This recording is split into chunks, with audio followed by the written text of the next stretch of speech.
My phone screen glowed in the dark kitchen. The balance stared back at me. 0, 0. 10 years of savings, gone in seconds. Behind me, laughter echoed from the living room. My brother-in-law leaned back in his chair, smug, swirling whiskey in his glass. "We needed it more than you," he said. "Don't act like you didn't see it coming." His wife, my sister, looked away, ashamed but silent. I trembled, my fingers tightening on the strap of my bag. My pulse slowed, sharp, deliberate. "Then you won't mind what's coming next," I whispered.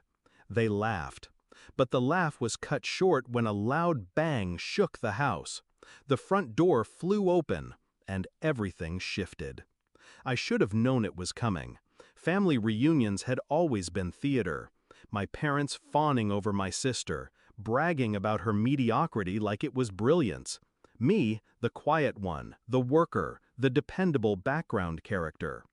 "Your sister has a new car," Mom would beam. "Your sister's husband just got promoted," Dad would add. When it came to me, silence. At best, a polite nod. At worst, "Well, you're doing fine, right?" I told myself it didn't matter, that I was building something bigger, steadier. But they weren't blind. They saw the steady promotions, the careful investments, the way my bank account swelled while theirs shrank. And instead of pride, it bred envy. The betrayal didn't hit me all at once. It started with small loans that were never paid back. My debit card missing for a day after a family visit. My sister brushing it off with a laugh. "You're the successful one, you won't even notice." But I noticed. And when I saw my father's signature on a joint access form I never signed, I understood.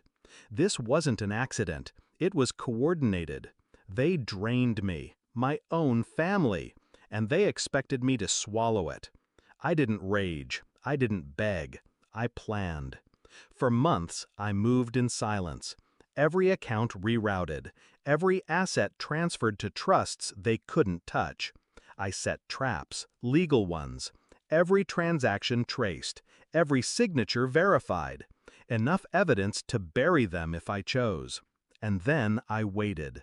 I waited until tonight, until they thought they had won, sitting fat and satisfied in their laughter while my account sat empty. That was the night I chose to end it. The bang that shook the house wasn't my anger. It was calculated timing. The sheriff stepped inside, followed by 2 officers, papers in hand, badges gleaming. "Court order," he announced. "We need to speak to—" His eyes scanned the room, landing on my brother-in-law. "You." The laughter died instantly.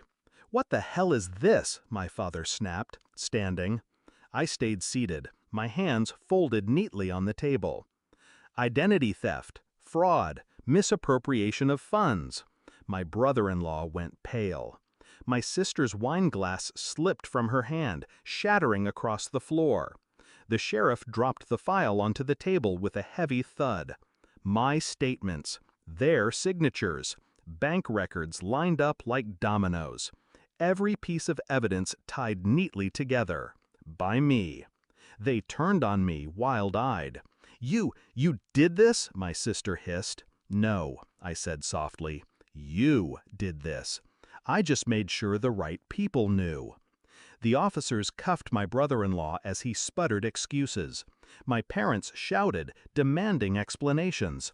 But the sheriff's voice drowned them out.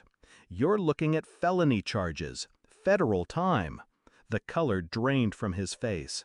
My sister lunged at me, but my father pulled her back.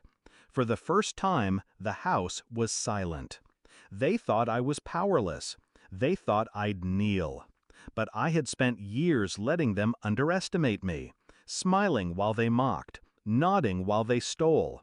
And now, while their world collapsed, I rose. By the end of that week, my brother-in-law was indicted. My sister's name dragged through every headline. My parents, once so smug, suddenly silent when neighbors asked questions they couldn't answer. The money? Already safe, untouchable. I hadn't lost a dime. The account they drained? A decoy, a fraction, a test they failed spectacularly. I still remember the look on their faces as the door slammed shut behind the sheriff. The disbelief, the fear, the sudden realization that the quiet one had been the sharpest blade all along. And me? I didn't smile, didn't gloat. I just stood, adjusted my bag, and walked out. Because revenge isn't about shouting. It's about silence. The kind of silence that follows a bang. The kind that leaves them wondering, long after the cuffs click shut, how you saw it all coming.